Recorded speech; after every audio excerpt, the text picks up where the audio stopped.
Hello and welcome tonight. Nigeria police declare a British national, Andrew Wine, and a Nigerian, Lucky Obiyan, wanted for allegedly plotting to overthrow the government of President Bola Tinubu. I'm ready to defend treason charges, says Andrew Wine. The wanted man kicks, set to respond to police allegations. And federal government arraigns 10 End Bad Governance protesters at the Federal High Court Abuja for alleged conspiracy to commit felony, inciting to mutiny and treason, as Amnesty International describes trial as a mockery of rule of law. And on business news, Debt Management Office launches federal government savings bonds offer for September with interest rate at 18.2%. On sports, Team Nigeria's Eniola Bolaji makes history, becoming the first African to win a medal in para-badminton at the Paralympic Games in Paris. From Abuja, the nation's capital, Inter-Party Advisory Council, IPAC, proposes that all elections be held in one day, says current staggered system is not cost-effective. And in international news from London, Germany's anti-immigration Alternative for Germany is celebrating a historic success in local elections with a big victory for the far-right party in the eastern state of Thuringia.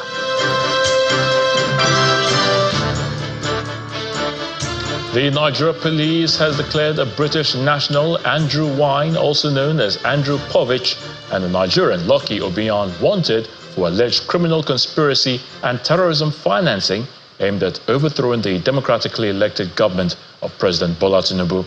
Addressing a news conference in Abuja, the force public relations officer, Mr. Olumuyiwa Adejobi, said Mr. Wine, who built a network of sleeper cells to topple the federal government and plunge the nation into chaos, rented a space at Labour House and established a school to serve as a decoy.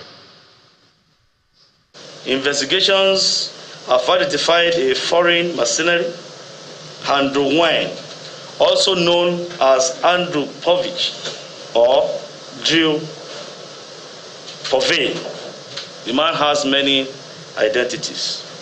A British national who built a network of sleeper cells to topple the government and plunge the nation into chaos. He rented a space at the Labour House in Abuja for an Iver Valley bookshop and established Stars of Nations schools as a cover for his subversive activities. Documentary evidence and confessions revealed that Andrew Wine issued directives, monitored progress, and provided finance and operational guidance to achieve all constitutional regime change in Nigeria. He mobilized and deployed several billions of naira to his Nigerian collaborators, urging them to mobilize the public to violently storm police facilities and military barracks, anticipating a bloodbath that would instigate international condemnation of the Nigerian government. Meanwhile, Mrs. Helen Batubo, a private school owner, has shed light on her 9-year relationship with her husband, Mr. Andrew Wine, who is wanted by the Nigerian Police Intelligence Response Team for alleged charges of criminal conspiracy, terrorism financing, cybercrime, and treasonable felony. Mrs. Batubo says her home in the Karachi suburb of Abuja was invaded and ransacked by men of the Intelligence Response Team after an invitation from the police for questioning. Our correspondent Benny Ark reports. This is the residence of Mrs. Helen Batubo, located in Karachi, a satellite town in Abuja Municipal Area Council. He's taking away with the speaker. Mrs. Batubo and others were invited by the police for questioning, including a British national, for alleged charges of criminal conspiracy, terrorism financing, and treasonable felony. My bedroom that was ransacked. She speaks of a relationship with the British national, who has been declared wanted. We've been together for 9 years as, maybe 8 years friendship, and we got legally married last year. She also revealed that she received an invitation from the police, similar to one given to the president of the Nigerian Labour Congress, Mr. Joe Ajero, sparking curiosity about the content and purpose of the letter. The letter was sent on the 20th to us. By the 21st, they went to Ministry of Education. Then maybe by 22nd or 23rd, they came and break into this place. My husband is falsely accused. He's never been a terrorist. He is being accused because one Mr. Olumide Inokmuya is owing him and not ready to pay him. And the case is in court even now. So he's just doing everything he can to intimidate and throw him out of the country. She alleges that her home was invaded in her absence after receiving a letter of invitation by a suspected man of the intelligence response team. When they broke, in the process of breaking the gate, neighbors came around and like, what is going on here? They now said they are police. So that is how the neighbors called me to say, they are breaking into your house. I said, somehow maybe I have an idea that they should not worry about it. Meanwhile, the British national, who is out of the country, speaks on the allegation in a Zoom interview. I am not aware that I am a fugitive. I am not aware that I am running away from the law. I've been visiting Nigeria for 25 years. I've had a bookshop in the NLC offices right in the centre of Abuja for 7 years. And all that time, of course, the security forces have paid no interest in me. I only have one nationality. I've only ever had one nationality.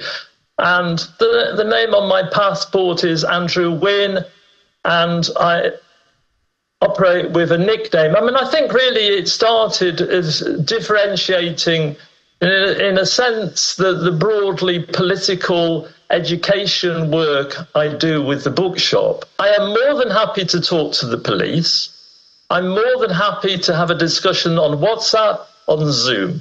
I'm more than happy to go to London and meet with officials from the Nigerian High Commission. If they want to start the conversation, then I think that is more than adequate. The couple's close relationship and international connections have raised questions, but details remain scarce. However, they maintain their innocence. Benny Ark, Channels Television News. The federal government has arraigned some leaders and organizers of the End Bad Governance protest which held in the country from August the 1st to the 10th this year for alleged treason, intent to destabilize Nigeria, conspiracy to commit felony, and inciting to mutiny. The 10 persons who were arraigned before Justice Emeka Nwite of the Federal High Court Abuja, however, pleaded not guilty to the charges punishable under Section 97 of the Penal Code. 10 persons accused of being masterminds of the nationwide End Bad Governance protest are in court for their arraignment. The protesters are accused of criminal conspiracy with the intent to destabilize Nigeria, inciting mutiny and treason, among others. One after the other, they take their plea and all plead not guilty. The prosecutor applies for the defendants to be remanded in a correctional facility. However, lawyers to the defendants requested for their clients to be remanded in police custody. The lawyers equally applied for bail for their clients as they claim that they have been in police custody for several weeks. Counsel to the Nigeria Police Force objected to the bail requests on the grounds of the gravity of offences allegedly committed by the defendants. There were crises across the country, and you agree with me that properties were destroyed, some burnt, and people were also killed, and that is why these defendants were arrested and they are being prosecuted. It's not an issue of protest. It's an issue of inciting mutiny. Lawyers to the defendants fault the charges against their clients. The learned senior advocate for the prosecution, where he had already passed sentence and ruling on some of the defendants, and this is wrong. This is media trial, and this is media publicity. It is quite unfortunate that the government that has benefited more than any other in the history of Nigeria from protest and dissent has the balls to arraign Nigerians for peacefully protesting and demand for social justice. It is trite that protest is a right, and protest can never be criminalized by anybody or any government in Nigeria. The presiding judge, after listening to arguments for and against the bail application, ordered the defendants to be remanded in a correctional facility in Kuje and Suleja until the 11th of September, when he is expected to rule on the bail application and commence trial. Meanwhile, human rights group Amnesty International has described the planned mass trial of hundreds of protesters arrested during the nationwide End Bad Governance protest between August the 1st and the 10th as a mockery of the rule of law. A statement by Amnesty International Director in Nigeria, Issa Sanusi, says the group is concerned that the End Bad Governance in Nigeria protesters being arraigned nationwide today are only going to be subjected to another round of government's unrelenting intent to punish protesters and demonize protests in the country. The statement reads in part, quote, "The Nigerian government has been wrongfully placing priority on punishing protesters without saying even a word on the urgent need to investigate the killing of dozens of protesters across Kano, Katsina, Suleja, Tafa, Jigawa and Maiduguri. Many protesters were subjected to horrific violations by security personnel, including excessive use of force and misuse of tear gas," end quote. Amnesty International wants the Nigerian authorities to immediately release all those arrested during the protests for exercising their right to peaceful assembly. At least 10 maritime travelers are feared to be kidnapped by sea pirates along the Bonny-Port Harcourt waterway. Though details are still sketchy, Channels Television gathered the incident, which occurred in the early hours of this morning, is believed to involve 10 persons traveling between Bonny and Port Harcourt. Confirming the incident via telephone, the district chairman, Maritime Workers Union of Nigeria, River State District, Israel Waribu Pepple, said the incident is real and 10 persons have been kidnapped this morning coming from Bonny to Port Harcourt, even as the situation has been reported to the security agencies. When contacted, however, the River State Commissioner of Police, Olatunji Disu, promised to revert with more information, as he had yet to be briefed on the matter. The military high command has dismissed claims of abduction of 150 persons by terrorists in Gubir in Sokoto State. A statement signed by the Director of Defense Media Operations, Major General Edward Buba, says the incident of mass killing and burial depicted by terrorists in the trending video happened in a nearby African country and not Nigeria. Major General Buba explains that on August the 29th this year, at about 5 p.m., troops of Operation Hadarin Daji deployed at FOB Zurmi in Zurmi local government area of Zamfara State embarked on fighting patrol to dislodge terrorists gathering at Kwashabawa village, and during the fight, quantity 2 of troops' MRAPs got bogged down due to the swampy terrain occasioned by the rains. The statement adds that the troops demobilized the MRAPs when efforts to backload them were futile. The sad demobilization of the MRAPs by the troops was to prevent it from being useful to the terrorists after abandonment. Vice President Kashim Shettima has reiterated the commitment of President Bola Tinubu to tackle the security challenges in the country. He gave the assurance during the meeting with the leadership of the News Agency of Nigeria at the Presidential Villa, Abuja. In a statement by the Senior Special Assistant to the President on Media and Communications, the Vice President says the President is very much interested in the security situation in Nigeria. According to him, President Bola Tinubu is not taking the issue of security lightly. Meanwhile, Vice President Shettima has called for regional collaboration to address the insecurity in West Africa's Sahel region. He explained that the security situation in the Sahel has significant implications for Nigeria and indeed neighboring countries. In part 2 after the break, National Hydroelectric Power Producing Areas Development Commission and HYPERDAC urges federal government to declare a state of emergency on flooding to mitigate its destructive impact on communities and agricultural lands nationwide. Please stay with us.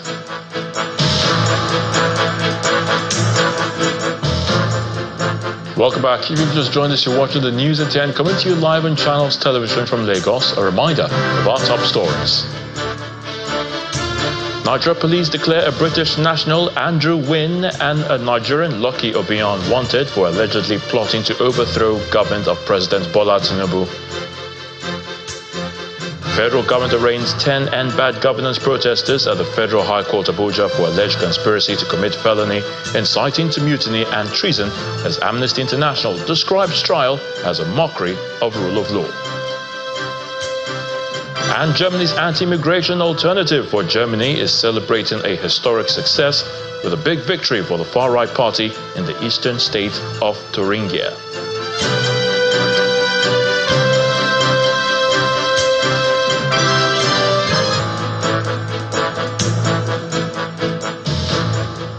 The National Hydroelectric Power Producing Areas Development Commission, NHYPEDEC, has urged the federal government to declare a state of emergency and flooding to mitigate its destructive impact on communities and agricultural lands nationwide.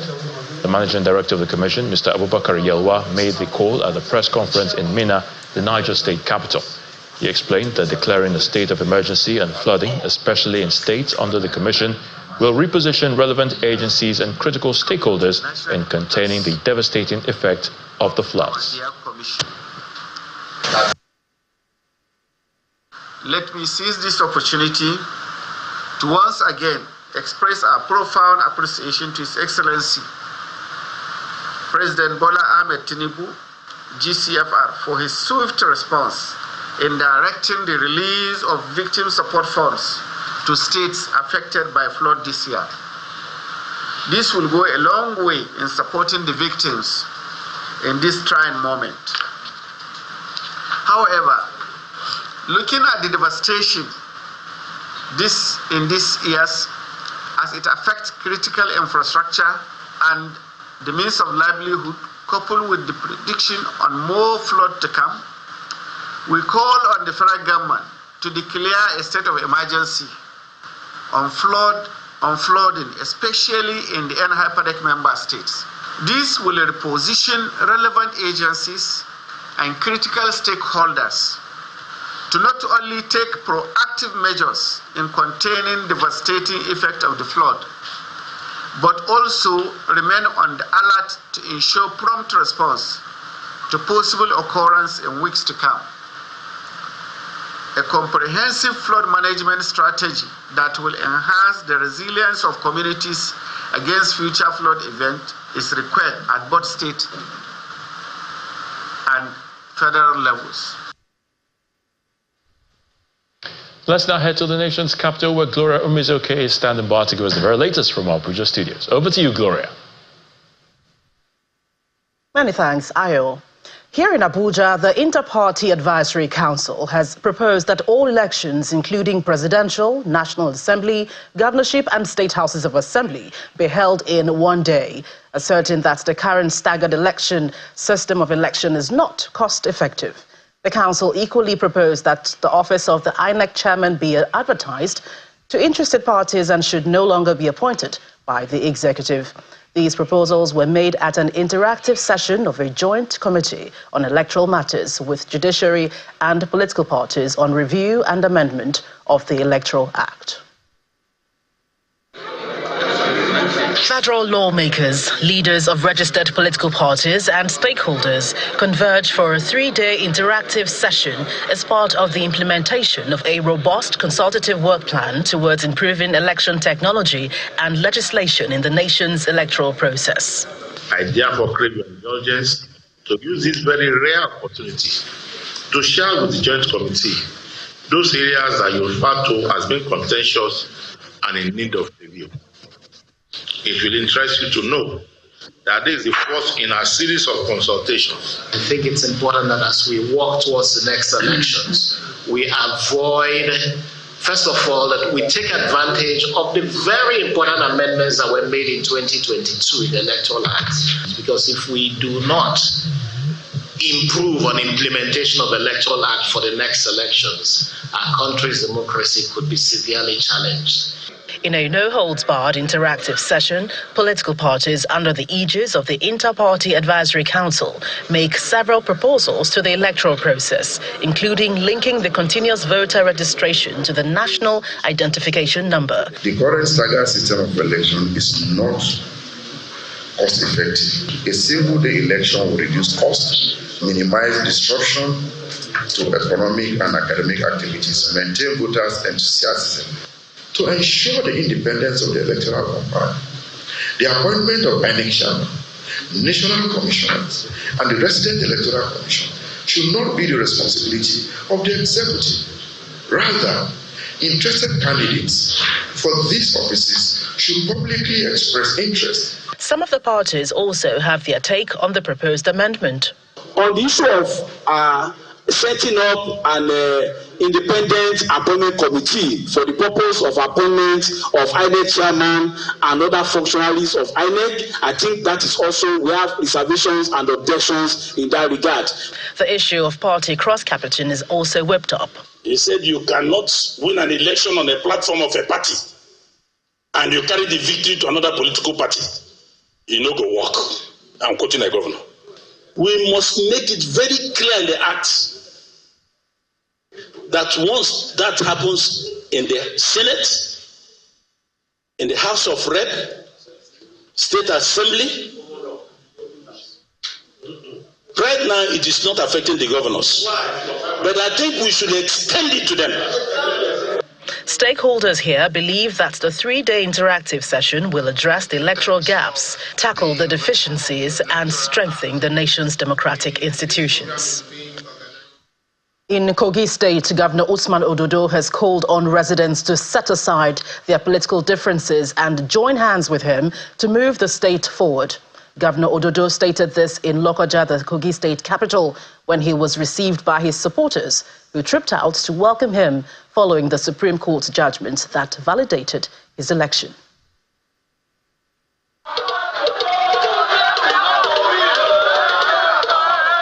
A long convoy follows Governor Usman Ododo of Kogi State from Abuja, the nation's capital, as he makes his way into Lokoja, the state capital.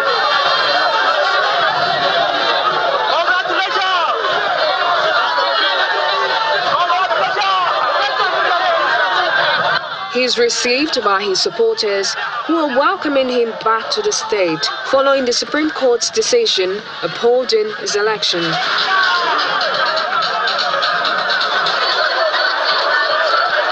The convoy arrives at Government House, where a reception is holding in his honor.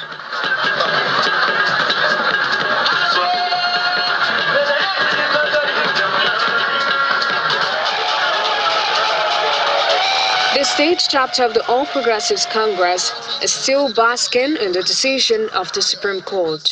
Today, Kogi workers are happy. They are jubilating because we made the right choice. And even the pensioners are not left out. I just want to appreciate you and to urge you to do more and make workers' salary as your priority, as your #1 agenda in governance. Governor Usman Ododo used the occasion to call for the people's support to enable him fulfill all his campaign promises. Let me call on everyone to join us in moving Kogi State forward. We want to see a state where our resources will continue to work for us. Kogi State is blessed with mineral deposits in commercial quantity, but it has not, or it has never been working for us. This time around, we want everybody to join hands with us to move our state to greatness. The governor is pledging to ensure that his development plans get to every part of the state, irrespective of the party the people voted for during the election. Still ahead on the news at 10, Debt Management Office launches savings bonds offer for September with interest at 18.2%. But that's in business news. Please join us again.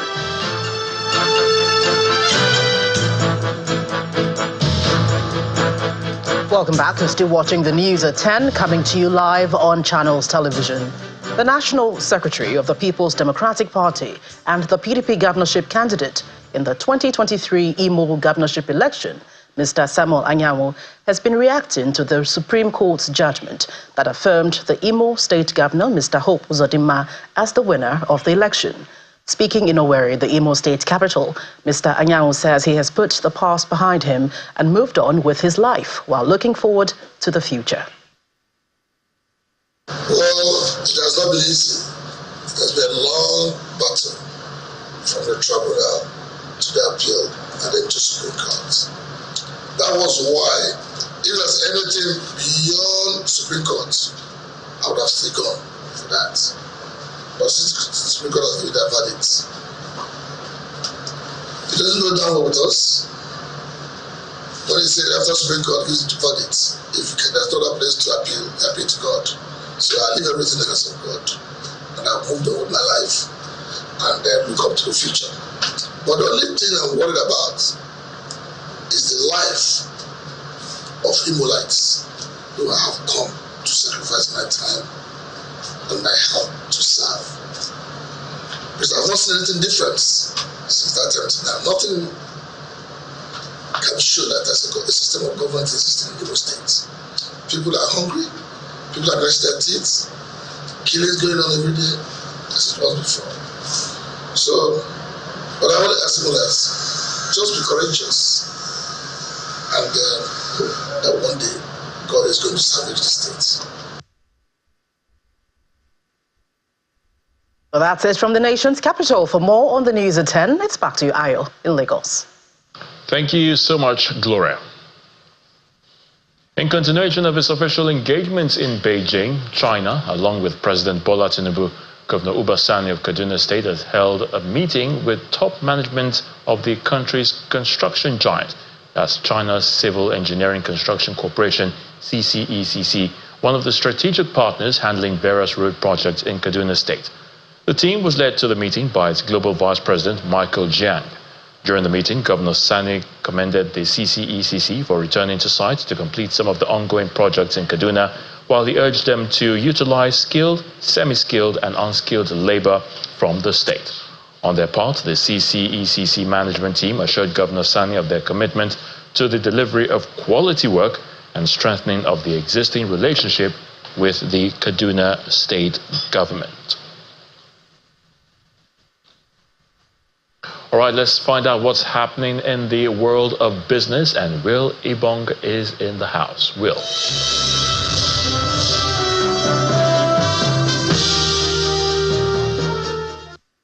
Thank you, Ayotunde, and welcome to Business News. Now, the Debt Management Office, DMO, has opened subscriptions for its September 2024 federal government savings bond. The offer includes a 2-year bond at 17.2% and a 3-year bond at 18.2%. Subscriptions open on September the 2nd and will close on September the 6th. Bonds are priced at 1,000 naira per unit with a minimum subscription of 5,000 naira. Now, the 18.2% interest rate for a 3-year bond is one of the highest recently offered by the DMO, reflecting the current high interest rate climate in the country. Now, Belama Oil Producing Limited, a leading indigenous oil firm in Rivers State, has appointed Amadou Sambo as the new managing director, CEO, and Emmanuel Knows as chief finance officer. Both executives bring over 35 years of experience in the oil and gas industry, with the board confident that their leadership will drive the company's transformation. Amadou Sambo, a former group general manager at NNPC, has an extensive background in finance and leadership, having managed several NNPC subsidiaries. Emmanuel Knows, with a strong financial background, will oversee the company's financial operations, ensuring a stable financial future. The founder and outgoing CEO, Mr. Tane Jack Rich, expresses confidence in the new leadership, emphasizing their ability to steer Belama Oil toward greater heights. Mr. Jack Rich adds that the company plans to become the first Niger Delta-based oil firm to be listed on the Nigerian, London, and New York stock exchanges. His years of experience in the oil and gas is without doubt one that is highly revered by his colleagues. A man that is going to take on the baton of this company, Belema Oil, from being seen as one community-based E&P company to a public-based E&P company that will stand the test of time and be able to deal with the headwinds of the industry. Bringing in his expertise, bringing in his years of experience, and also bringing in additional hand who is going to be the CFO that will work with him to ensure that we'll raise the right fund, the right capital to be able to move this business forward. So that all stakeholders, our joint venture partners, NNPC, NUIMS, and also the regulators and the Nigerian state, as well as the local community and the staff as key stakeholders will all benefit from. Now we head to the domestic equities market, which kicked off the first trading day in the month of September in positive territory. And this was boosted by bullish sentiments in oil and gas as well as banking stocks. John Mekwa tells us more.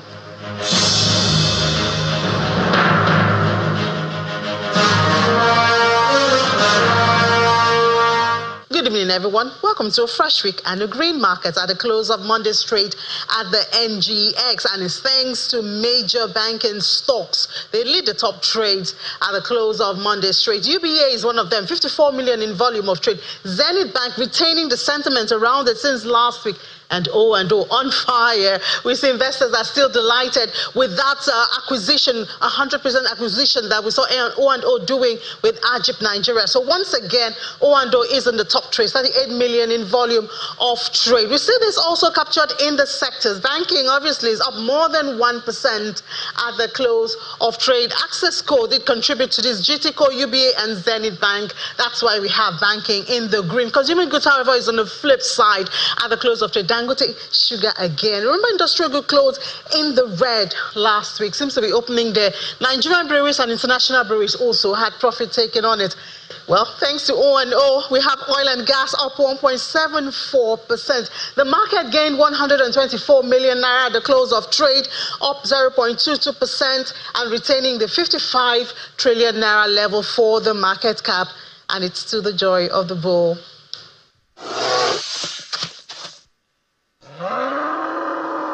And that's it on business. It's back to you, Ayotunde. Thank you so much, Will. Promasidor Nigeria Limited, manufacturers of Onga, has announced its Taste the Millions promo with 250 million naira to be won. At the press briefing held in Lagos, the company executives unveiled the details of the promo, which is set to run for 8 weeks, starting from the beginning of September to the end of October. The company emphasized that the Taste the Millions promo is a significant opportunity to reconnect with their loyal consumers, offering them tangible rewards. It's Onga Taste the Millions promo, and 250 million naira is up for grabs. The company sets its give back time, and more than 250,000 people will stand a chance to win various prizes in Nigeria. We're going to be making about 10 millionaires every week for the next 8 weeks. We're going to have people who would win 500,000 naira, 100,000, 10,000 naira. A lot of hundreds of thousands of people will win recharge cards, and we have people who would also win blenders, gas cookers. I mean, the gifts are a lot. To enter this promo, all you need to do is buy either one pack of the 90 cubes with the promo logo on it, or 2 packs of the 50 cubes in either chicken or beef flavor. When you get this pack, please, when you finish cooking your food at home and you've eaten well and you've enjoyed the great taste and aroma of Onga, you will now go to the collection center nearest to you.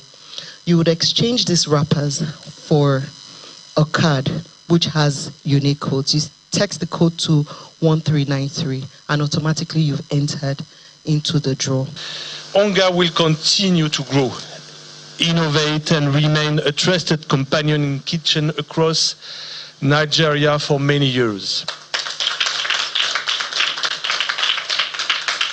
Let's continue to work together to support each other and push the boundary of what we can achieve. As Onga rewards its consumers, the company says it looks forward to continuing the journey of empowering loyal customers and partners through unique brand initiatives. Onga has always added values to families with promos in the past. And with this new Onga Taste the Millions promo, we are thrilled to give back to the community that has supported us thus far. The Onga Taste the Millions promo reflects our core values, our core value of consumer and customer focus. We are excited to celebrate this milestone with our consumers. Hence, we decided to reward them at this critical time in our country. With the Taste the Millions promo, the company says it is not just adding flavor to meals, but also enriching lives, one price at a time.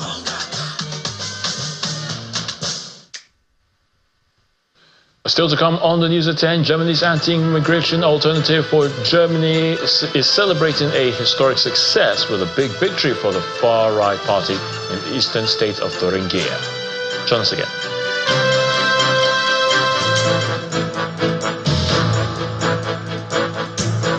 Welcome back. Israel's Prime Minister Benjamin Netanyahu says he begs for forgiveness for not being able to bring home alive the 6 hostages whose bodies were found in Gaza on Saturday. Here's Simon Pusey with other international news in Around the World in 5. Good evening and welcome to the channel's studios here in London with your international news around the world in 5. Germany's anti-immigration alternative for Germany is celebrating a historic success with a big victory for the far-right party in the eastern state of Thuringia. Here, the moment the AfD saw the results of the election for the first time, they won almost a third of the vote, 9 points ahead of the conservative CDU, and far in front of Germany's 3 governing parties.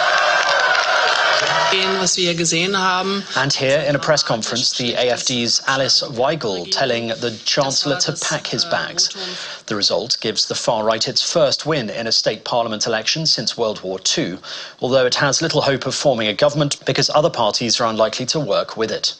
Olaf Scholz said the results were bitter and called on other mainstream parties to form state governments without the far right. Israel's Labour Court has ordered the end to a general strike, demanding that the government agrees a deal to secure the release of hostages held by Hamas. Businesses, schools and transport across Israel had been affected by a general strike called to demand that the government agrees a deal to secure the release of the current hostages still being held. It's after the bodies of 6 hostages were recovered by soldiers from Gaza over the weekend.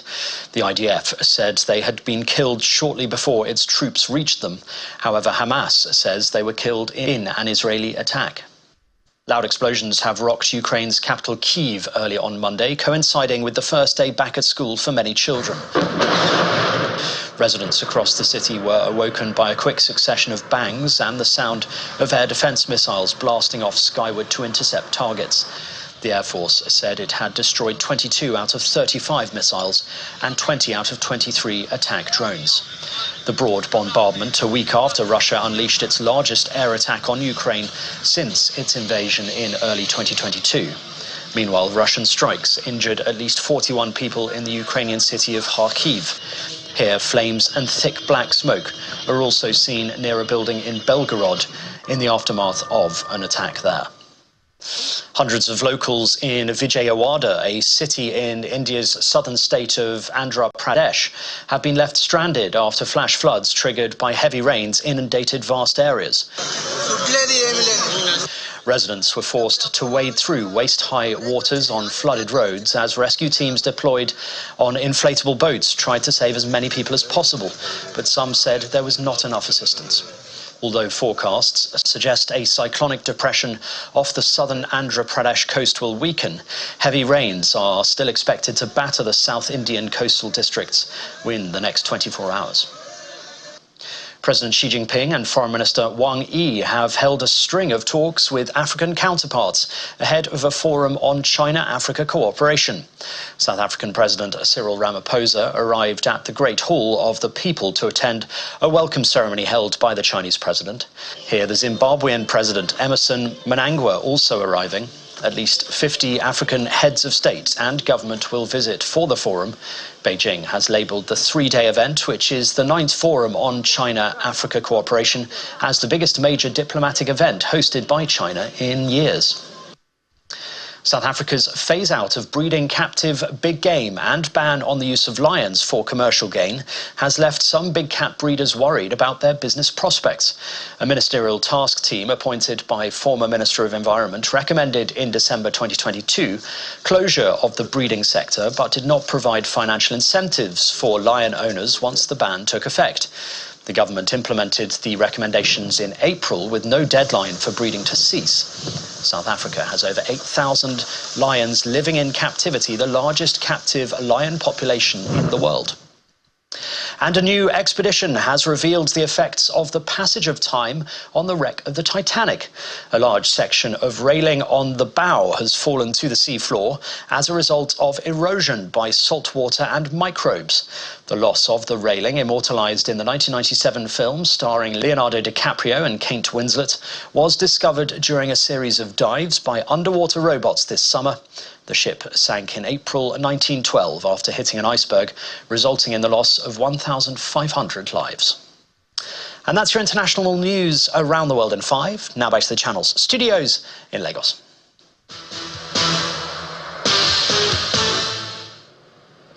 Many thanks indeed, Simon, and welcome to Sports News. Galatasaray has agreed to cover 10 million euros as salary for Napoli and Super Eagles forward Victor Osimhen until the end of the season. A loan deal agreed with Napoli does not include any buy option or obligation clause. Osimhen, on the other hand, has also agreed to join the Turkish side, but wants a break clause in case top clubs approach him over a move in subsequent transfer windows. Away from club football, the Minister of Sports Development, Senator John Owaneno, has commended Eniola Bolaji after she handed Team Nigeria her first medal at the 2024 Paralympic Games in the para-badminton women's singles SL3 event. She defeated Ukraine's Kozena Oskana 21-9, 21-9 to clinch bronze. She goes into the history books as the first African to win a para-badminton medal, leaving the minister confident that this is one of other medals that will come for Team Nigeria. Bolaji has now dedicated the medal to her late coach, Bello Oyebanji. And that's your Sports News tonight. I'm Kelly Egigas. Back to Ayotunde.